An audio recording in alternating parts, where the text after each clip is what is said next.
Welcome to Tapped In. My name is David Figueroa-Martinez of DFM Coaching, and this week we're going to be discussing chest over chest passing concept. Back in April, I went to BJJ Mental Models camp in Kentucky at Rough Hands, and one of the guys that they had on there, I think the first day, was Josh McKinney of I Suck at Jiu-Jitsu.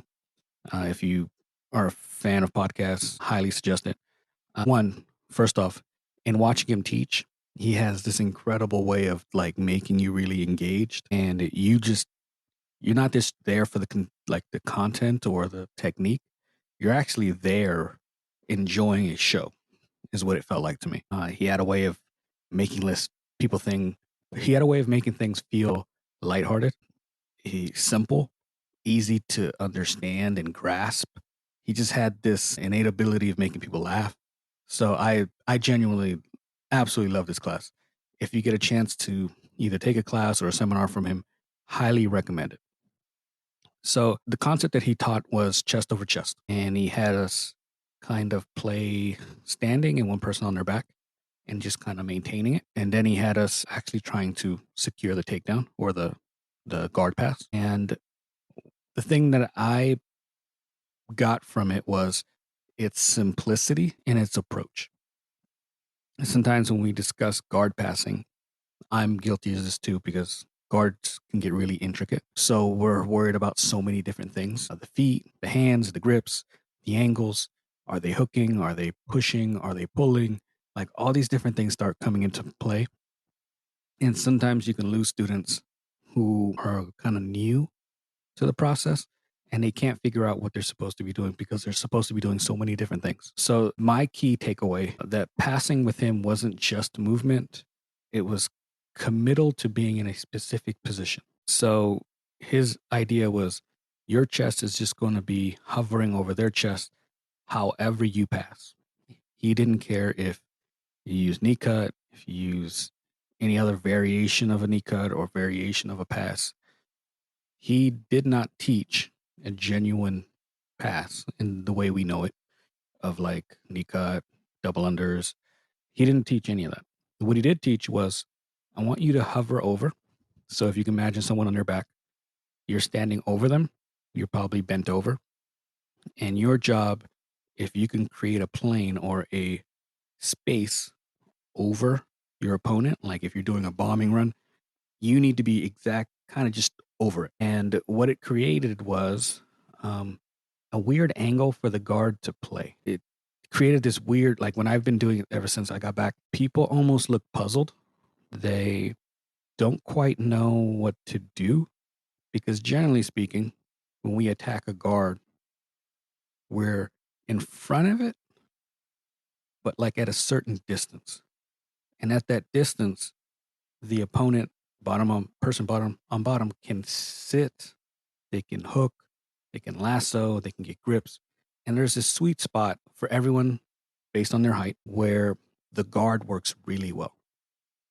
There's this moment where you take a step or two back and the guard doesn't exist because there's no contact. Similar things happen when you crowd the bottom person and they're not able to get the type of range that they really want. It's almost like when you watch two boxers and there's a healthy distance where both can touch each other. They can jab, they can throw straight. And it's that boxing range where they're both throwing punches. And then there's a spot where they say that, oh, you're fighting in a phone booth where they're almost chest to chest. And the person with the shorter arms genuinely or generally gets the better of the other person because they can work in that short distance with short shots, short punches, and really create damage. It's kind of what happens when we're doing chest to chest. It's harder for the bottom person to really develop the kind of guard that's going to create a huge amount of problems for you. So I've been implementing it by, let's imagine they're on their back. I don't go straight in. Like if I can see both legs, I'm looking down the middle between both knees. I don't walk straight in. I take a step to the left. And if we can imagine the body like a rectangle, you have the top portion, the shoulders, bottom portion, the hips. I go to my left and I attack that left corner. That's just my preferred spot. And what it allows me to do is I come in at an angle where the teeth of the guard that they're playing, whatever it may be, has to either turn to me or I get a little bit of advantage because the far side leg can't play as well. I will often step in and then we start playing. I'm bent over. I am defending or fending off where the feet are. I don't want the feet on me. I don't want the soles of their feet on me. I don't want them to hook all that much. So there's a lot of fending stuff off. And I just started playing from there. I didn't try to pass necessarily. I didn't try to create anything over the top. I just wanted to see how long it would take before they sort of gave up playing guard or I can get chest to chest. But I made the time longer on purpose. I really wanted to get some reps in just staying in that position. What happens is some people, they'll start to getting smart and maybe they grab your gi top and I want to balloon sweep you. So you got to drop the hips.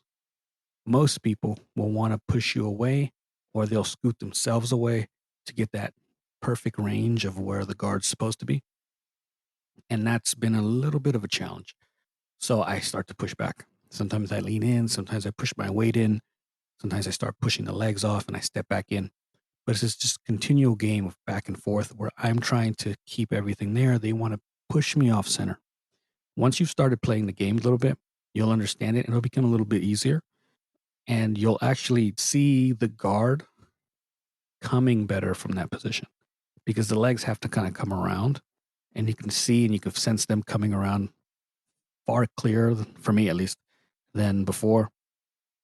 I'm not getting caught in really intricate guards at the moment. And I don't know if that's because maybe the people that I'm training with or um, they're still stuck in that moment of like, I don't know what I'm doing here. I don't know what he's doing. And they're kind of like, they haven't adjusted to it.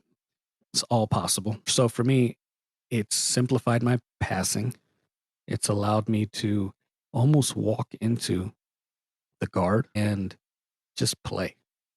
I've been doing this to white belts, blue belts, everyone up the line. And some people will give me a little bit of hard, especially people who play more in the middle, like butterfly. If they're dexterous with their legs and they know how to really move them a certain way, sometimes I get caught in that space where they don't let me turn the corner and they get back butterfly. Some people have gotten really slick with getting underhooks, which I've had to fight off. But for the most part, my passing is really simplified right now. I'm not passing heavy pressure like I used to, which I still love doing. It's allowing me to kind of conserve energy. And then once the feet and arms are kind of out of position, that's when I start to lower my chest and I let gravity take over. I'm not like slamming myself down or anything like that. Don't get it confused, but it's a gradual step down.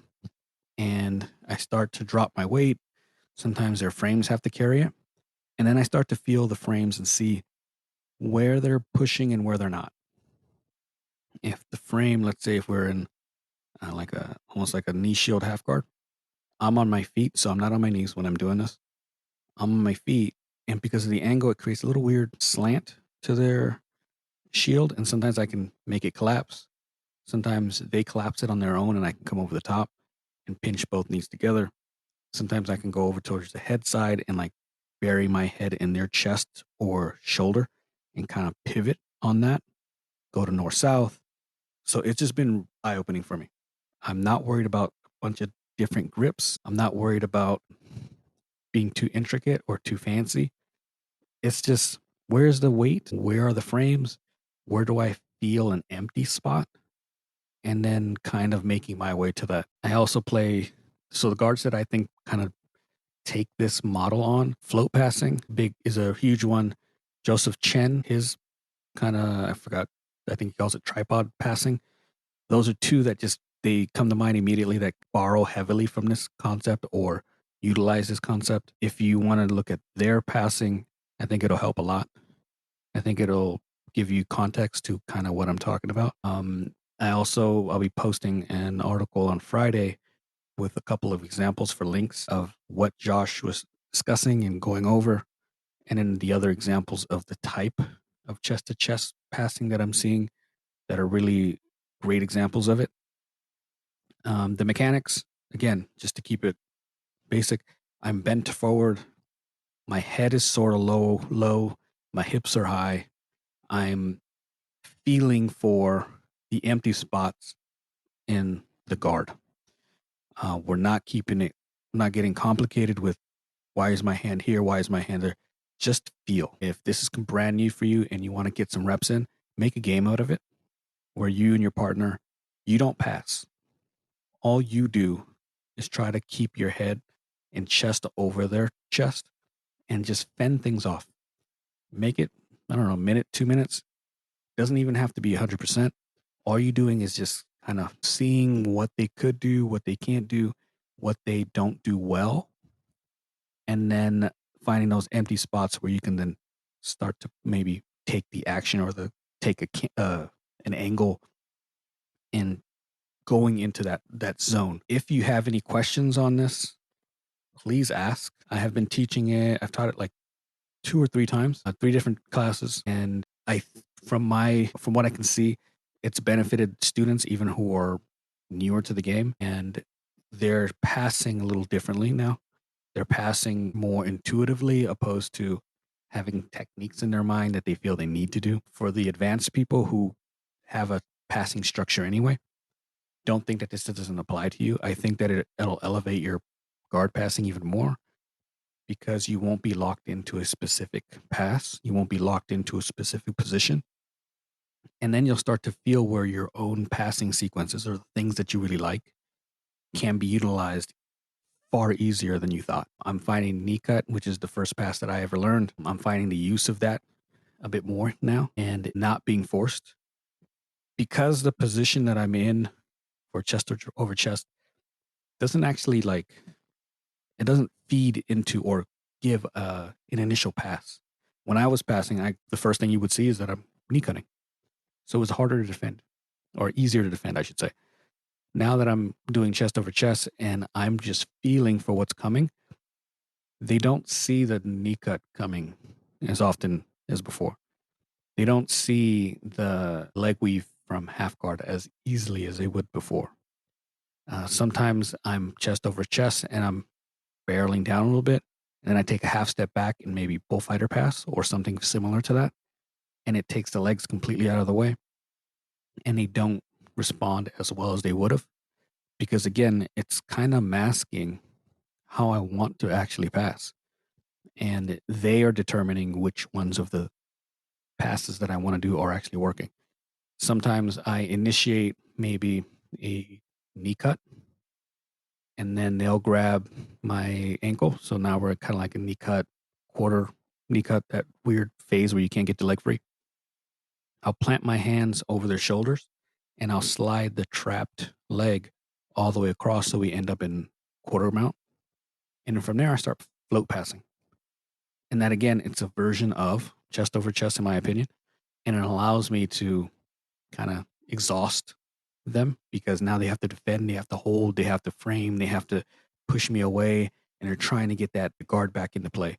And I'm just kind of weaving my legs and pressing and changing the angle. And when I feel that they've gotten a little bit tired, then I land them out and we're in dominant position that I want. So it's a really interesting concept, really simple. If you have not tried it, I highly recommend to put some time into it. It's going to simplify a lot of the things that you're doing. It's going to be more intuitive. I think that it saves a lot of energy, saves some frustration, and you can just play. And if you're one of the eco kids that just loves that game, you can do this all day and just kind of like pick different partners, different body types, see who's really good at presenting quality guards, and start utilizing this and seeing how their guard maybe doesn't shift very well to where it would normally shift if you were approaching it the way you normally do. So it's a fantastic way to almost change the dynamic of how you think and pausing your thoughts and then engaging your responses without thinking, a bit more instinctually. If you start using this and you have any questions, please let me know. If you start using this and it's beneficial to you, I want to know those stories too. I want to see how you're passing. Tell me how it's elevated your passing. I want to know what level you are so that I can see like, oh yeah, it's working with white belts, blue belts, higher. Again, this is not something I created. Josh McKinney, he takes all the credit. Again, if you ever want to go see, if you get the chance to go to his class or a seminar of his, highly recommend it. Anyways, any questions, hit me up, dfm.2099 on Instagram and Threads, dfmcoaching.com if you want to work with me.